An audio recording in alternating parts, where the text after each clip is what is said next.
Pessoal, bom dia. Vamos continuar com a aula passada, né, a aula 13, que a gente tratou sobre, que a gente iniciou, né, as coordenadas curvilíneas, né? Então agora, o nosso objetivo dessa aula é estudar o gradiente e o divergente em coordenadas cilíndricas, em coordenadas curvilíneas, né? E na aula 15, a gente vai obter também o rotacional em coordenadas curvilíneas e fazer diversos exemplos e aplicações para ver onde isso pode ser usado, pode ser aplicado e pode ser discutido. Bom, a gente também viu na aula passada essa equação aqui, né? Eu discuti no começo da aula por que estudar gradiente rotacional e divergente em coordenadas curvilíneas, né? E eu havia dado esse exemplo aqui, equação de Navier-Stokes, que descreve mecânica de fluidos, né? Nessa condição particular, a equação de Navier-Stokes ela pode ser escrita dessa maneira, onde eta é a viscosidade do fluido, esse ρ0 é a densidade do fluido, né?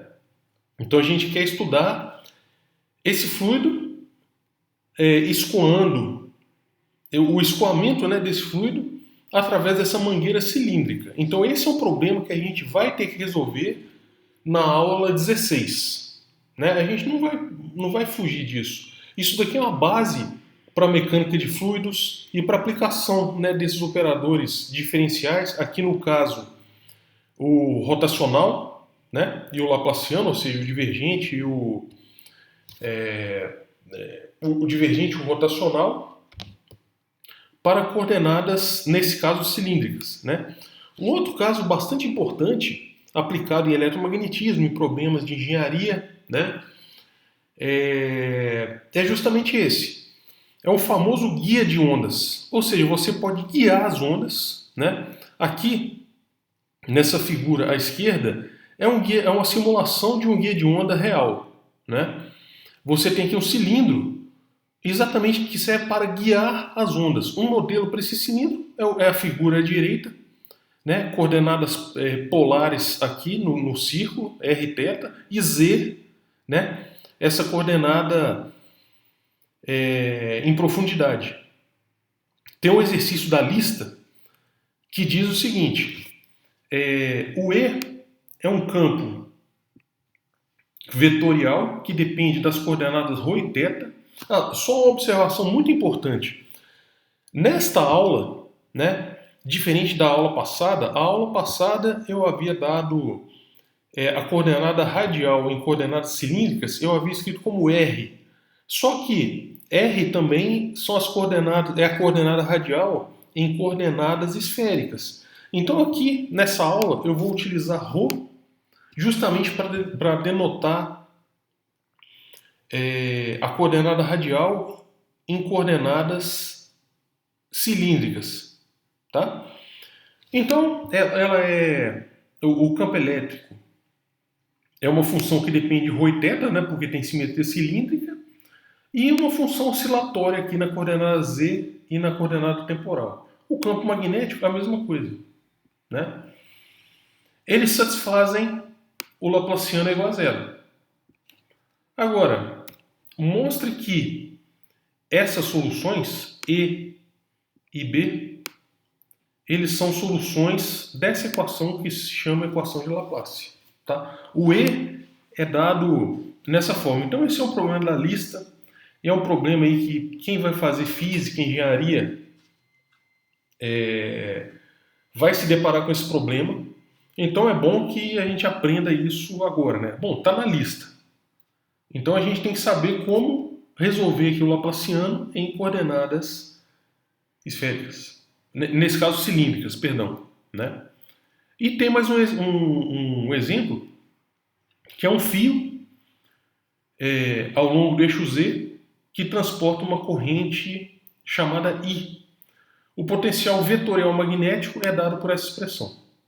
Mostre que a indução magnética, né, ou seja, o campo magnético, no caso do vácuo, que é definido como sendo rotacional de A, ele é dado por essa expressão. Então a gente tem que calcular o rotacional disso. Só que esse campo ele tem coordenadas K, ele tem coordenadas Z, Rho e θ. Né? Então esse campo é expresso em coordenadas cilíndricas. Portanto, a gente vai ter que calcular o rotacional em coordenadas cilíndricas. Isso a gente vai fazer na aula que vem. E esse é um problema da lista 5. Tá? Bom, primeira coisa é derivar o gradiente. Portanto, olhem só. A gente tem coordenadas curvilíneas arbitrárias. Tá? Arbitrárias. Eu só vou adiantar um pouquinho aqui as transparências para mostrar para vocês a forma dessas coordenadas. Aqui, ó. Essa figura. Tá? Então, a gente tem coordenadas curvilíneas arbitrárias, que em particular podem ser esféricas, podem ser cartesianas, podem ser cilíndricas. Né? Essas três a gente já estudou bastante, só que existem outras. Por exemplo, na lista 5, a lista já começa para a gente fazer esse desenvolvimento em coordenadas parabólicas. Né? Então essa figura representa coordenadas curvilíneas arbitrárias, que vão ser chamadas de U1, U2, U3. Né? Então vamos voltar lá na derivação do gradiente. Nosso objetivo, construir o gradiente. Por um lado, olha só, a diferencial de um campo escalar, né, dado um campo escalar, a diferencial desse campo escalar em coordenadas cartesianas é a expressão que vocês já viram em funções de várias variáveis. Ou seja, df é del f del x dx, mais del f del y dy, mais del f del z dz. Só que essas componentes aqui, del f del x, del f del y e del f del z, são as componentes do gradiente de f. E dx, dy, dz são as componentes da diferencial do vetor posição. Então vocês podem pensar nessa linha daqui como sendo o produto escalar entre o gradiente de f e a diferencial do vetor posição. Isso vale para qualquer coordenadas cartesianas. Mas também vocês já viram em funções de várias variáveis, né? na disciplina de funções de várias variáveis, que eu posso diferenciar a função em termos de qualquer outra coordenada. Então, se a gente está considerando coordenadas curvilíneas, o 1, o 2 e o 3, a gente pode diferenciar em termos de o 1, o 2 e o 3 e aplicar a regra da cadeia. Tá? Agora, dessa expressão aqui, dessa linha ao lado direito da equação, eu vou dividir pelos fatores de escala, que a gente viu na aula passada, que é exatamente, o fator de escala é a norma do vetor coordenado. Né?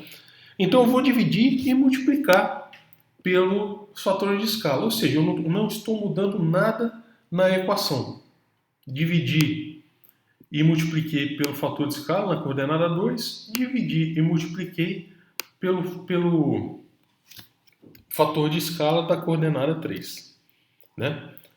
Agora, a diferencial do vetor posição, dr, pela regra da cadeia é del r del1 d1, mais del r del2 d2, mais del r du3 du3. Tá? Agora, vocês viram que del r del u1 é exatamente o vetor coordenado u1. O del r del u2 é o vetor coordenado u2. O del r del u3 é o vetor coordenado e3. Né? Dividindo e multiplicando pelos fatores de escala, né? que é exatamente multiplicar por 1, eu obtenho essa segunda equação. E, como os fatores de escala, esse H1 é a norma do E1, então E1 dividido pela norma dele vai dar exatamente o versor E1. Né? A mesma coisa para o versor E2, a mesma coisa para o versor E3. Agora, se a gente fizer aqui, pegar o produto escalar entre E1 e o vetor posição, que é dado por essa expressão, ou seja, a gente vai fazer o produto escalar entre o versor coordenado E1 e esse vetor aqui, tá? H1, D1, E1 e assim por diante. Só que esses versores coordenados, eles são ortogonais. Então, E1 com E1 vai dar 1, E1 produto escalar com E2 vai dar 0, E1 produto escalar com E3 vai dar 0. O que sobra aqui é só H1, D1.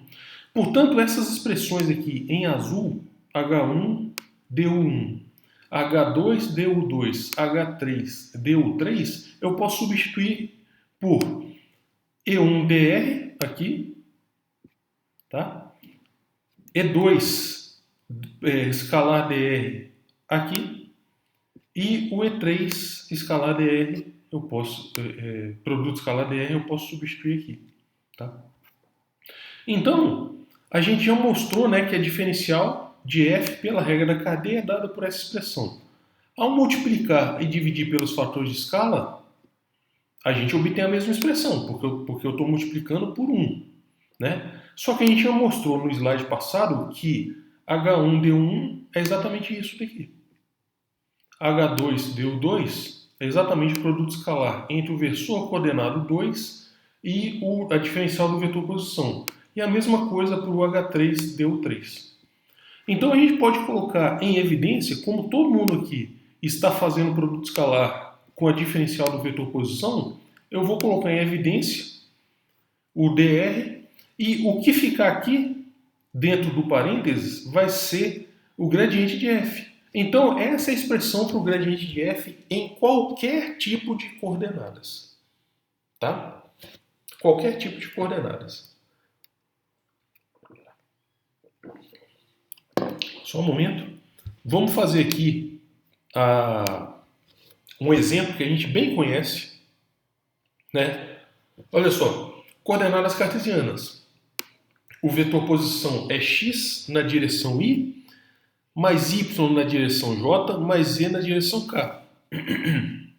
Esses versores coordenados a gente já calculou na aula passada.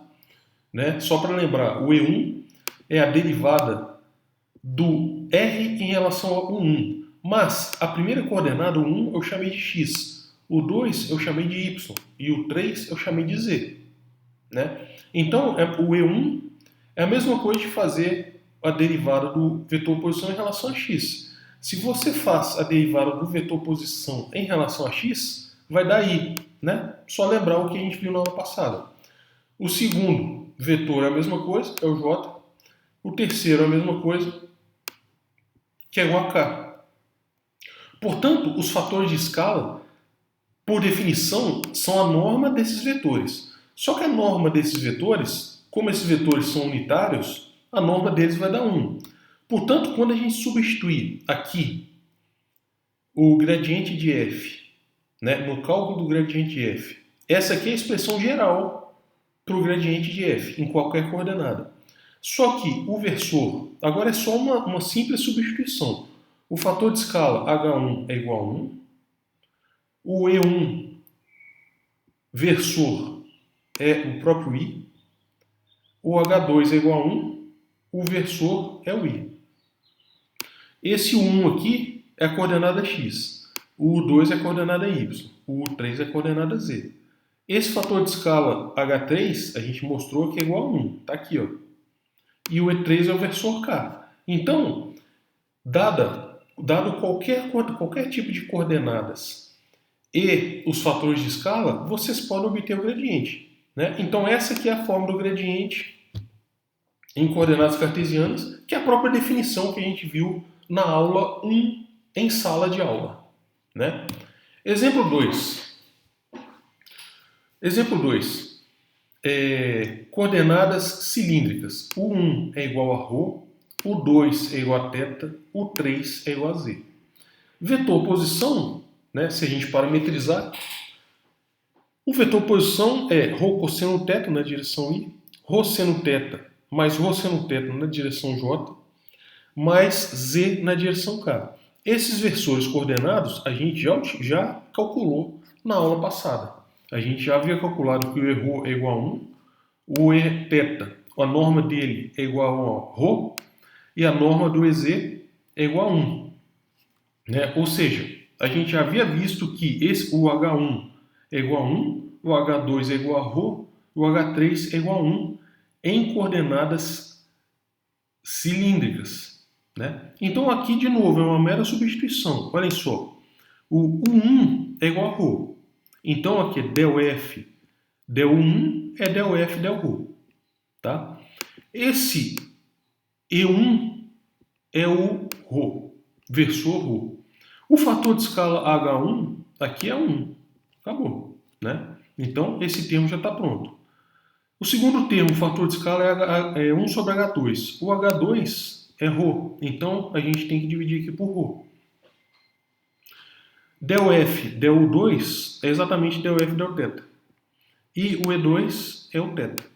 E o terceiro aqui, o H3 é igual a 1, o U3 é igual a Z, então vai ficar ΔF, ΔZ na direção K. Então prestem atenção para isso, prestem muita atenção.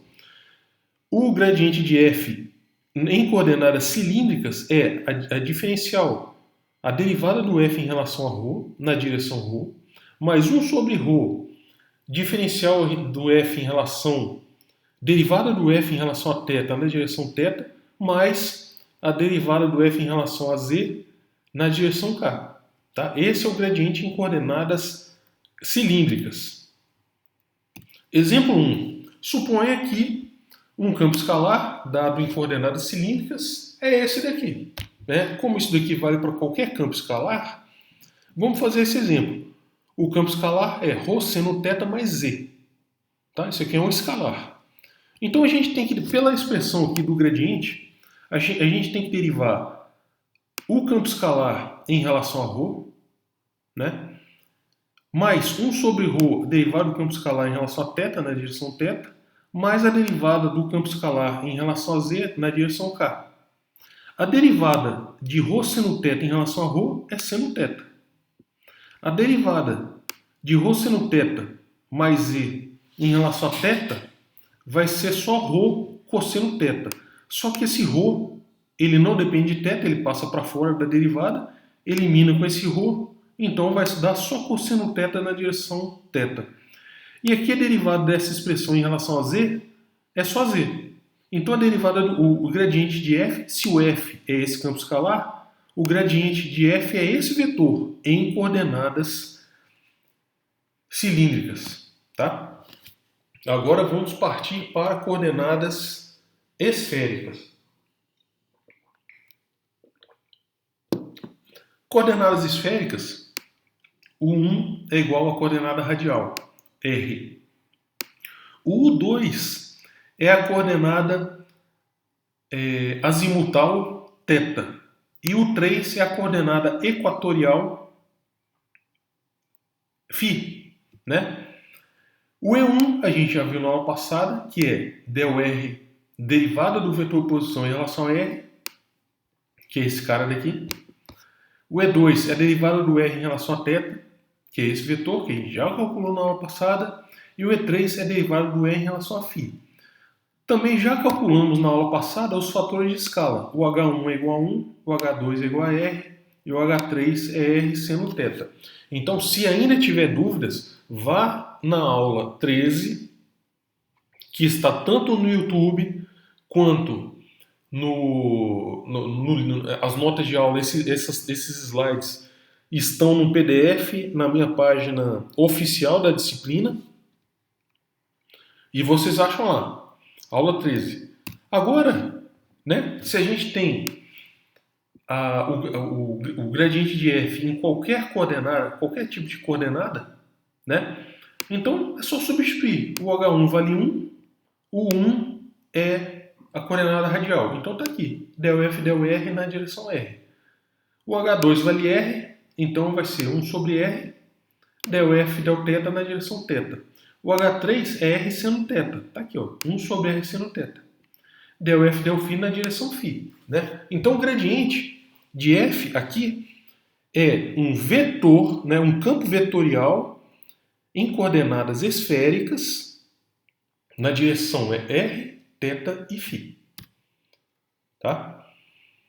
O nosso objetivo, já que a gente sabe calcular o gradiente em coordenadas cartesianas, cilíndricas, esféricas e em qualquer tipo de coordenada, né?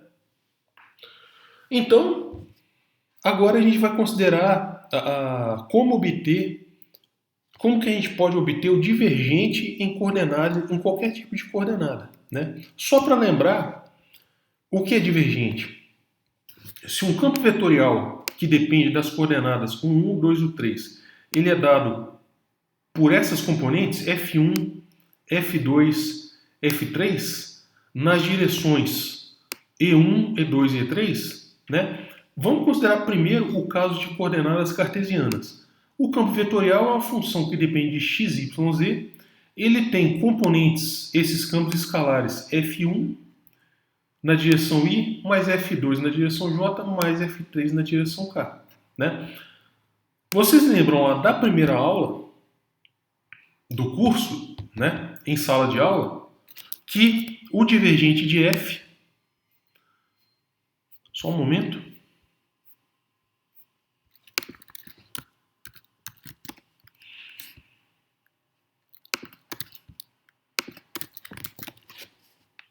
Vocês lembram que o divergente de F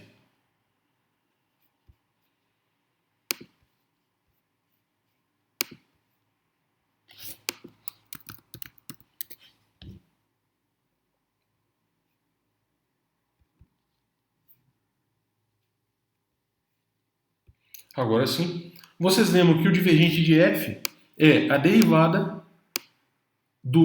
da primeira componente em relação a x, mais a derivada da segunda componente em relação a y, mais a derivada da terceira componente em relação a z.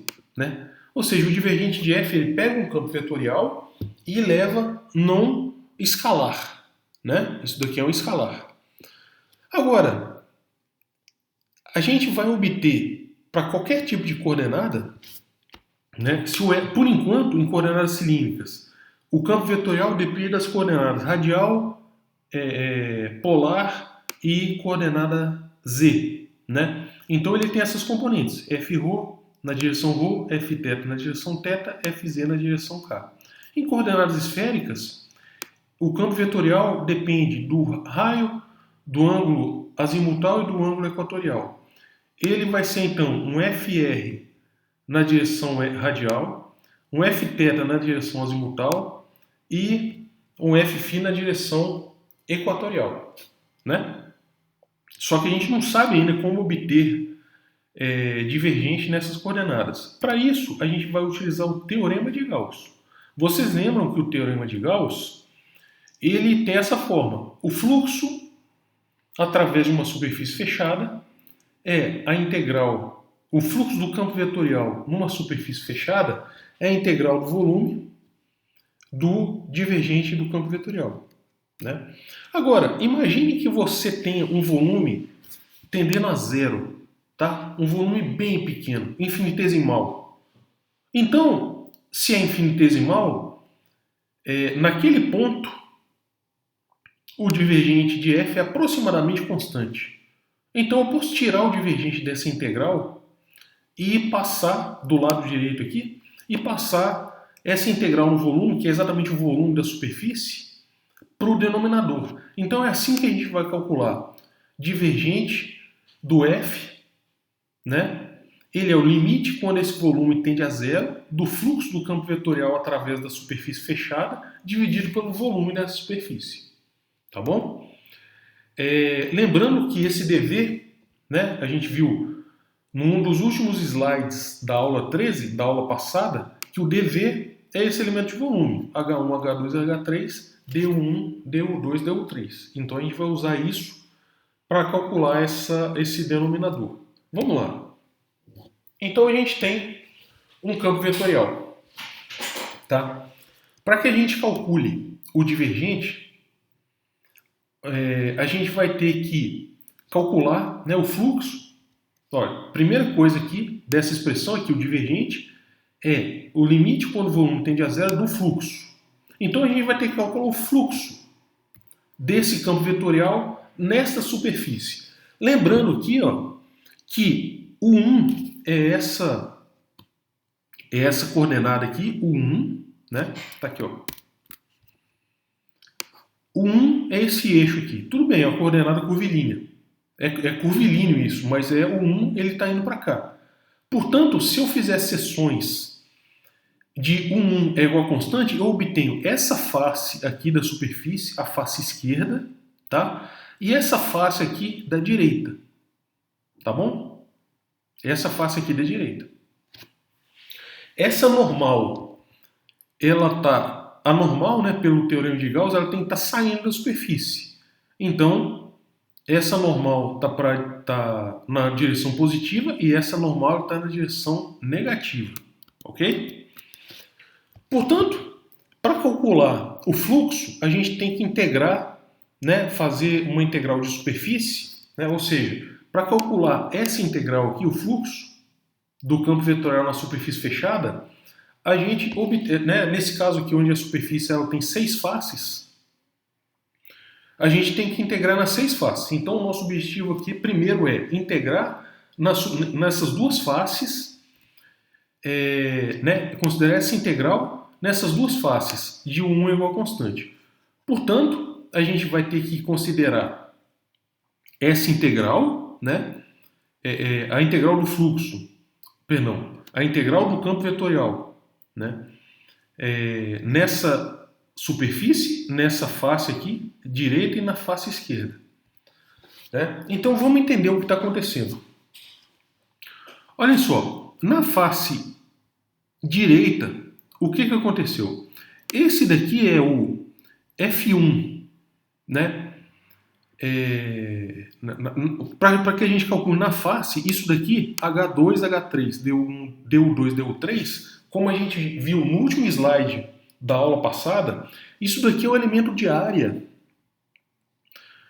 na face esquerda, tá? Isso aqui é o elemento de área na face esquerda. F1 é a componente, como a gente está considerando somente a integral em relação à coordenada 1, então F1 a gente só tem que considerar essa componente aqui, F1, tá? Então, esse cara daqui é o F vezes a área. Portanto, é exatamente, olha só, o integrando aqui, F vezes a área, tá? Por quê? A normal, nessa superfície 1 é constante, a normal é justamente o E1, tá? Então, quando a gente faz essa componente F1, essa componente aqui, F1, E1, produto escalar com a normal é exatamente E1. Então, esse daqui é justamente o fluxo do campo na face esquerda. Aqui a gente está utilizando uma expansão de Taylor, né? Como vocês viram lá em funções de uma variável. Portanto, essa daqui é a face esquerda, mas o tanto que o campo mudou quando você anda esse diferencial aqui, D1, dentro do volume. Porque o volume é um volume infinitesimal, né? Então é o tanto que é na face esquerda, mais o tanto que esse fluxo ele muda quando você anda da face dentro do volume, né?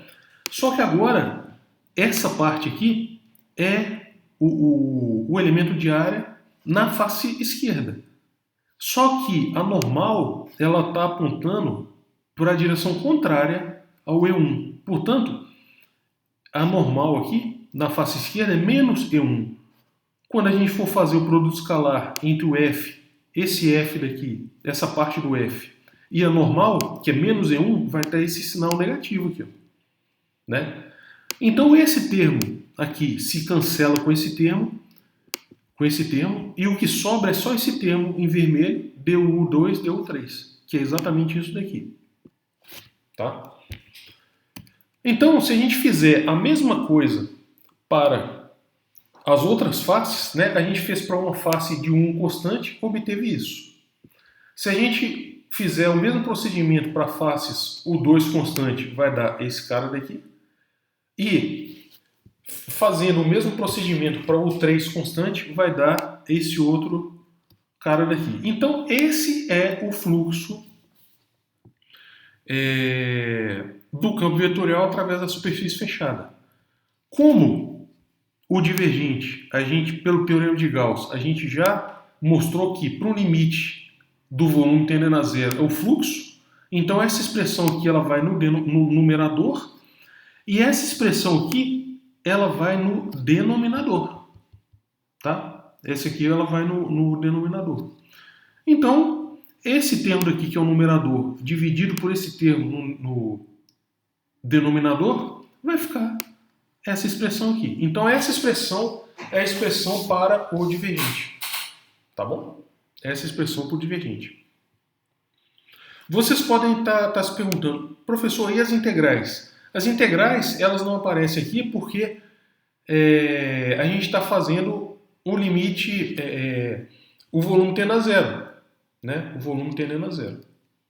Então, essa aqui é a forma do divergente em qualquer tipo de coordenada. Vamos aplicar isso. Vamos aplicar isso. Coordenadas cartesianas. Esses são os vetores coordenados que a gente já viu na aula passada e no início dessa aula. Esses são os fatores de escala. Então, se a gente pegar essa expressão aqui para o divergente, olha só, o que está dentro aqui, né? Componentes do campo vetorial. Esse é o campo vetorial. F1 na direção I, mais F2 na direção J, mais o F3 na direção K, né? Então, como H1, H2 e H3 são igual a 1, se vocês substituírem aqui nessa expressão H1 é igual a 1, H2 é igual a 1 e o H3 é igual a 1, a gente cai na expressão por divergente que a gente já sabia da primeira aula, em sala de aula, do divergente em coordenadas cartesianas, né? Então isso funciona muito bem para qualquer tipo de coordenada. Começa a ficar muito interessante quando a gente vai para coordenadas cilíndricas, né? De novo, em coordenadas cilíndricas, a coordenada 1, o 1 é igual a ρ, coordenada 2, o 2 é igual a θ e o 3 é igual a z. O vetor posição é ρ cosseno θ na direção I, mais ρ seno θ na direção J, mais z na direção K. Os fatores de escala a gente já calculou na aula passada, que é 1, ρ e 1, né? E esse aqui é o campo vetorial. Ele tem componentes Fρ na direção ρ, Fθ na direção θ, Fz na direção z, né? Então, essa é a expressão do divergente em qualquer tipo de coordenadas. Então, vamos fixar nessa expressão aqui sublinhada em azul, como a gente considerou os elementos, os fatores de escala, né? O H1 é igual a 1, o H2 é igual a ρ e o H3 é igual a 1. Portanto, peguem essa expressão para o divergente e substituam aqui os fatores de escala. Então, é uma mera substituição dos fatores de escala. O H1, H2, H3 vai dar ρ. Então, vai ter 1 sobre ρ multiplicando todo mundo. Primeira componente aqui, derivada em relação a ρ, de Fρ, ρ vezes 1. É o que está escrito aqui, ó. O H2 é igual a ρ e o H3 é igual a 1. Então, tem o H2 aqui. Agora, o H3 e o H1 são igual a 1. Portanto, aqui vai ficar a derivada do F2 em relação ao 2, vai ficar a derivada do Fθ em relação a θ. E aqui, o último termo, que é a derivada em relação à coordenada U3 do F3, H1, H2. O H1 é igual a 1, o H2 é igual a ρ. Então, eu substituo aqui. Tá? Então, vai dar essa expressão toda aqui. 1 sobre ρ, derivada em relação a ρ de ρ, Fρ, mais derivada do Fθ em relação a θ, mais a derivada em relação a z de Fz ρ. Agora, eu posso multiplicar, como esse 1 sobre ρ está multiplicando todo mundo, eu posso multiplicar. Vai ficar 1 sobre ρ, derivada em relação a ρ de ρ, Fρ, mais 1 sobre ρ del f θ del θ, e esse ρ aqui, ele cancela com esse ρ. Vai ficar simplesmente a derivada do z em relação a z.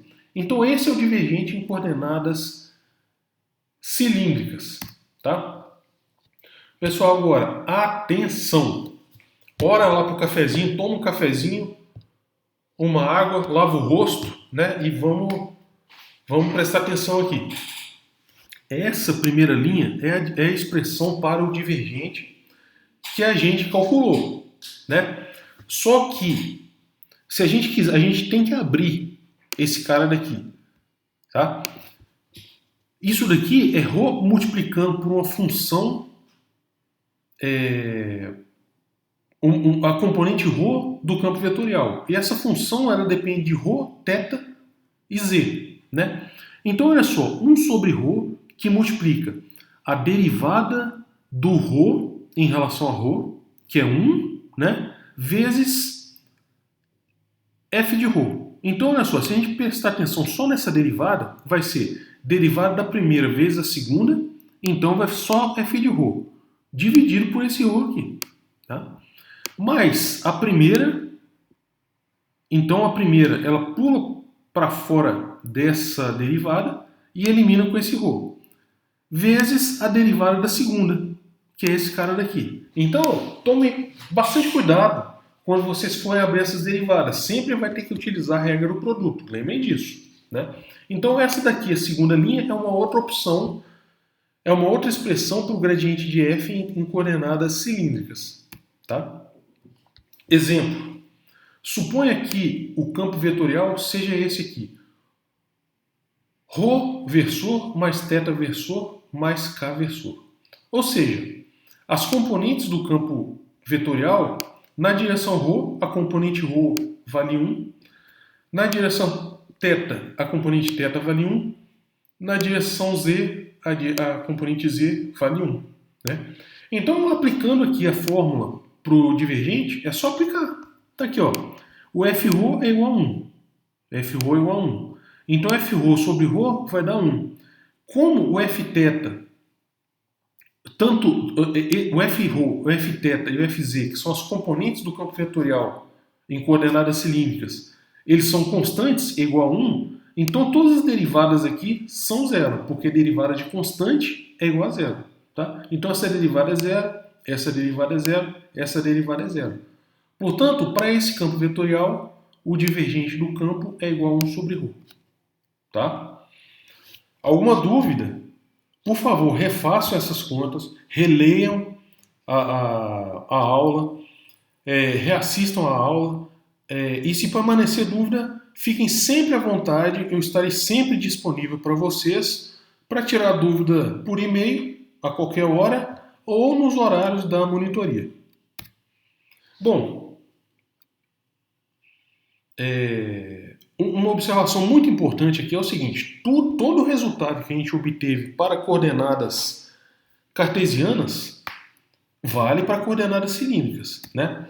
Olha só, em coordenadas cilíndricas, o vetor posição é r cosseno θ na direção i, mais ρ seno θ na direção j, mais z na direção k. A gente já mostrou na aula 13 que esse ρ, o versor ρ, é cosseno θ na direção i, mais seno θ na direção j. Então, o que está escrito aqui, ó, cosseno θ na direção i, mais seno θ na direção j, esse ρ eu vou colocar em evidência e expressar o meu vetor posição por ρ na direção ρ, mais z na direção k. Isso daqui é uma outra forma de escrever o vetor posição agora em coordenadas cilíndricas. Se a gente for calcular, essa daqui é a expressão para o divergente em coordenadas cilíndricas. Vamos calcular agora, então, o divergente do vetor posição em coordenadas cilíndricas. Olhem só, o Frρ dessa expressão é igual a ρ, o Fθ é zero, né, porque aqui não tem componente θ, e o Fz é igual a z. Portanto, ao aplicarmos esta fórmula, olha só, derivada do Frρ em relação a ρ vai ser derivada do ρ em relação a ρ, mais Frρ sobre ρ. O Frρ é ρ. Esse daqui não tem, porque não tem componente θ, o campo vetorial não tem componente θ, e o Fz é igual a Z. Então vai ser 1 mais 1 mais 1. O divergente de R é igual a 3. Mas a gente calculou na primeira aula que o divergente do R é igual a 3. Olha só, esse é o vetor posição em coordenadas cartesianas. O divergente é a derivada da primeira componente em relação a x, mais a derivada da segunda componente em relação a y, mais a derivada da terceira componente em relação a z. Então o divergente é igual a 3. O mesmo resultado é obtido em coordenadas cartesianas, coordenadas cilíndricas. Se a gente expressar aqui o vetor posição em coordenadas esféricas e fazer o mesmo cálculo, fizer o mesmo cálculo, vai dar também 3, tá? Segundo exemplo, Laplaciano. O Laplaciano, ele por definição é o divergente do gradiente. Em coordenadas cartesianas, ele é justamente a soma das segundas derivadas parciais, das derivadas de segunda ordem parciais em relação às coordenadas, né? Agora, como obter o Laplaciano em coordenadas cilíndricas, né?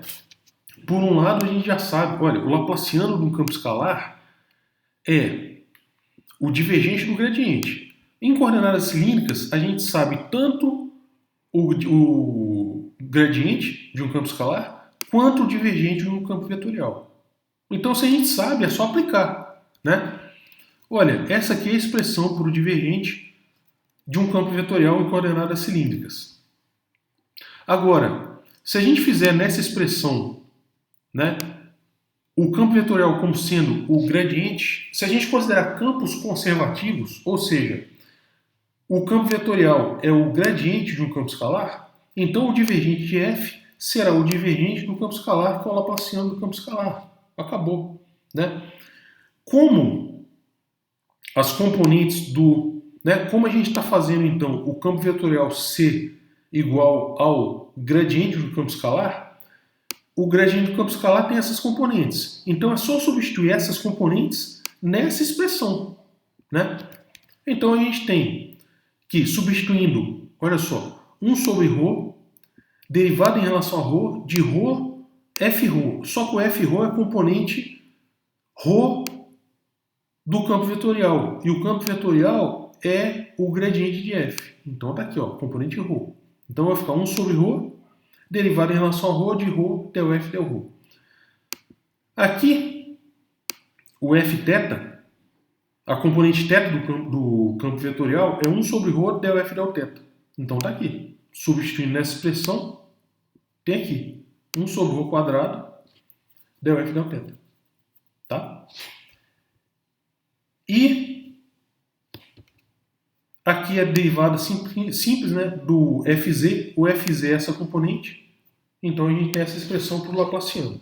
Esse Laplaciano é muito importante para a gente calcular soluções em eletromagnetismo, mecânica de fluidos, principalmente em situações reais, ou seja, dentro de materiais, né? Então esse Laplaciano é extremamente importante para que a gente possa lidar com mecânica de fluidos e eletromagnetismo e suas aplicações. Tá bom?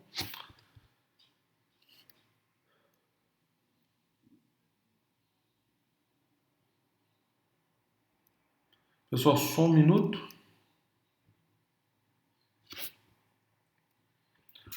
Certo.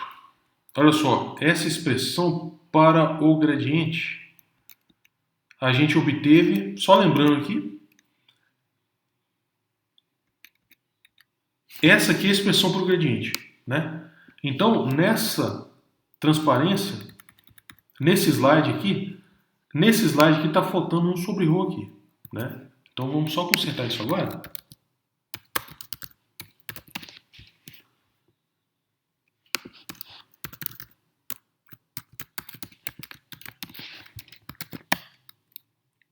Para ficar certinho aí para vocês. Só consertando esse erro tipográfico.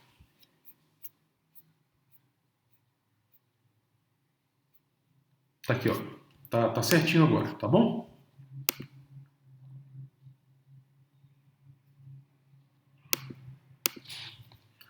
Então vamos voltar à nossa aula.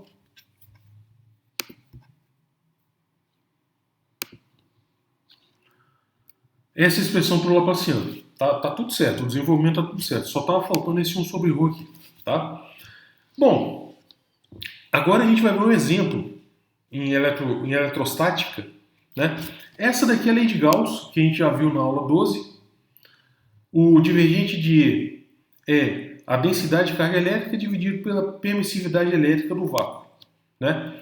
E a gente já provou também que o E, o campo elétrico, ele pode ser expresso como o potencial vetorial eletromagnético, potencial vetorial magnético, perdão, menos o gradiente do campo do potencial elétrico. Se essas grandezas não dependem do tempo, então a derivada do A em relação a T vai ser zero. Portanto, no caso eletrostático, a gente tem que o campo elétrico é menos o gradiente do potencial elétrico, né? Vocês já viram isso em fenômenos tanto fenômenos eletromagnéticos como em várias vezes durante nossas aulas de cálculo vetorial tensorial, né? A gente já demonstrou também na aula 12, lembrou na aula 12 que para carga elétrica, né, e demonstrou que para carga elétrica pontual, né, esse aqui é o campo, é o potencial elétrico e esse daqui é o campo elétrico para essa carga, né? Então vamos fazer o seguinte, como a gente sabe que para o caso eletrostático o E é menos o gradiente de um campo escalar, vamos utilizar a lei de Gauss. Olha só, a lei de Gauss diz que divergente do campo elétrico é ρ sobre ε0. O divergente, como o campo elétrico é um gradiente, então aqui vai ficar divergente de menos gradiente de F, que é menos Laplaciano de F, é ρ sobre ε0. Tá? Então isso daqui é uma equação de Laplace não homogênea. No vácuo, a densidade de carga é zero. Portanto, se a gente quiser descrever o potencial elétrico dentro de um cilindro, por exemplo, a gente tem que resolver essa equação de Laplace. Então vamos saber qual que é a forma para o potencial elétrico dentro do cilindro, no caso do vácuo, né? Bom, coordenadas cilíndricas, o F só depende de ρ. Essa daqui é a equação de Laplace, né? Vamos lembrar lá. Esse daqui, essa última expressão, é o Laplaciano. Só que o nosso F, o campo escalar, ele não depende de θ, então essa parte aqui dá zero, e não depende de z, então essa parte aqui dá zero. O que sobra é somente essa parte. Só que como o campo escalar ele depende de uma variável, essas derivadas parciais elas se tornam derivadas totais, né? Portanto, essa daqui é a equação de Laplace.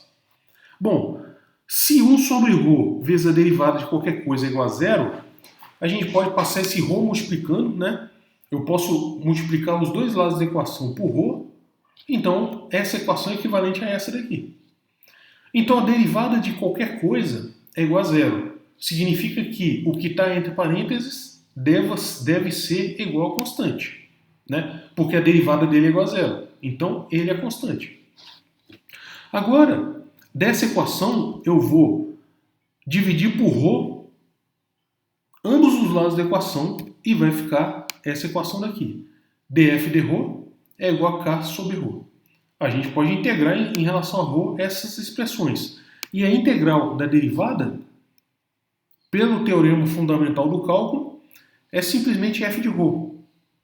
E esse k ele passa para fora da integral, e a integral de 1 sobre ρ é logaritmo de ρ, né? Mais uma constante, porque essas integrais são indefinidas. Agora, como que a gente pode obter a constante c?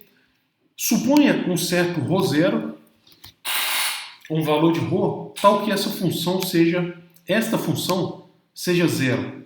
Tá? Eu estou simplesmente tomando né? Olha só, como isso daqui é um logaritmo, ele vem do infinito e vai para mais infinito.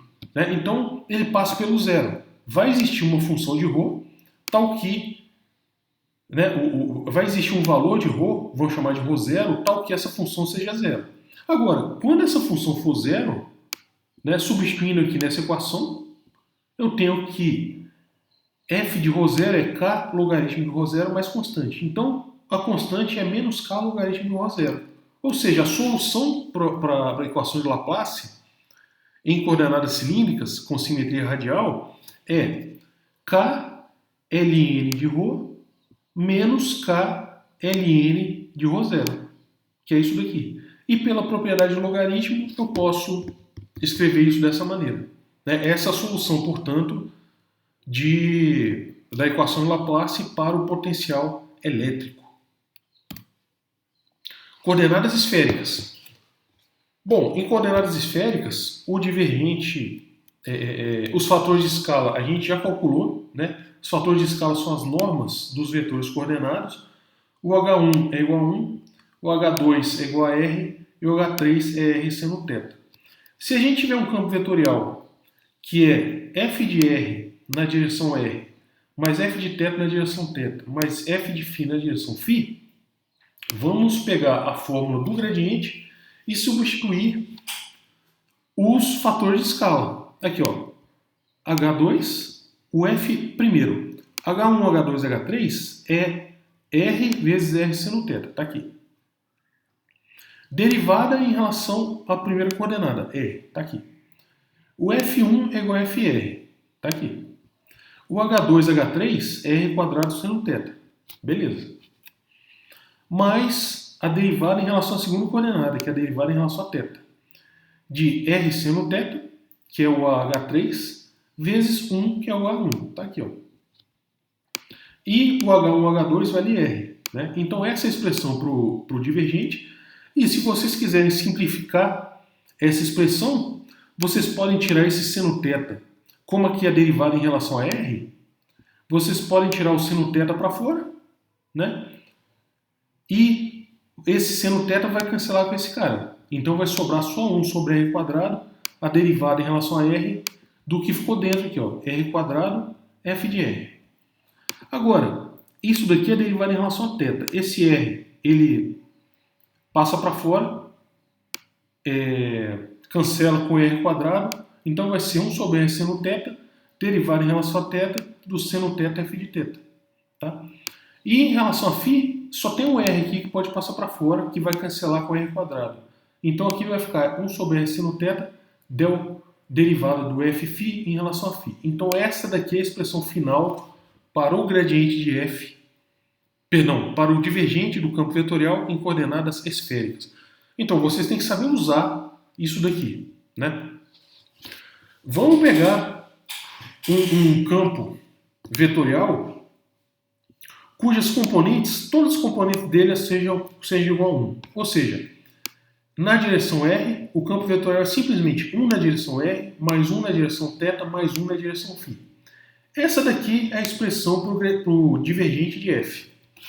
Então, olha só, f de R é igual a 1, substituímos aqui. F de θ é igual a 1, substituímos aqui. F de φ é igual a 1, então substituímos aqui, ó. Essa derivada vai ser zero, né? Porque a derivada de constante é zero. A derivada do R quadrado vai ser 2R. 2R sobre R quadrado vai ser simplesmente 2 sobre R. A derivada do seno θ em relação a θ vai ser cosseno θ. Então, o que sobra aqui é cosseno θ sobre R seno θ. Então, o divergente desse campo vetorial, cujas componentes todas valem 1, é isso. 2 sobre R mais cotangente de θ sobre R. Né? Outro exemplo, que vai ser muito importante para a lista 5. Suponha que esse campo tenha componente, depende só de θ e R, né? E ele tenha só uma componente radial, ou seja, é seno θ sobre R na direção radial. A primeira coisa, para se resolver isso, a gente quer calcular o divergente. Então, o f de R, né, a componente R é seno θ sobre R, o f de θ e o f de φ, ambos são zero. Então, esta parte aqui, ó, esta parte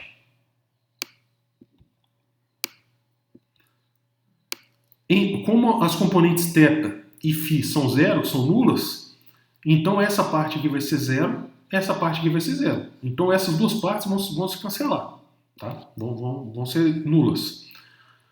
Agora, o f de r, como o campo só tem componente radial, o f de r é seno θ sobre r. Então vamos substituir aqui no f de r seno θ sobre r. Esse r quadrado cancela com esse r, vai sobrar só um r seno θ. O seno θ vai passar para fora da derivada, e quando eu derivar r em relação a r vai dar 1. Portanto, o divergente dessa função do campo vetorial é seno θ sobre r quadrado. Tá? E esse é o último slide, o exemplo 7. A equação de Maxwell, que a gente já viu na aula 12, a interpretação dela de que não existe monopolo magnético, né? O B em coordenadas esféricas é um BR na direção R, mais Bθ na direção θ, mais Bφ na direção φ. Então, escrever essa equação, divergente B igual a zero, é escrever justamente a expressão para o divergente igual a zero. Né? A gente não pode resolver essa equação por enquanto, porque as equações de Maxwell são 4, né? E essas equações são acopladas. Então, se você quisesse resolver essa equação em coordenadas esféricas, você tem que também montar as outras equações de Maxwell e resolver o sistema de equações. Tá? Então, nessa aula a gente viu gradiente e divergente em coordenadas curvilinas, e na aula que vem a gente vai fazer muito exercício e ver, né, vai primeiramente ver o rotacional em coordenadas esféricas e também fazer muitos exercícios sobre aplicações e como usar esses operadores diferenciais. Tá bom? Então, obrigado e até a próxima aula.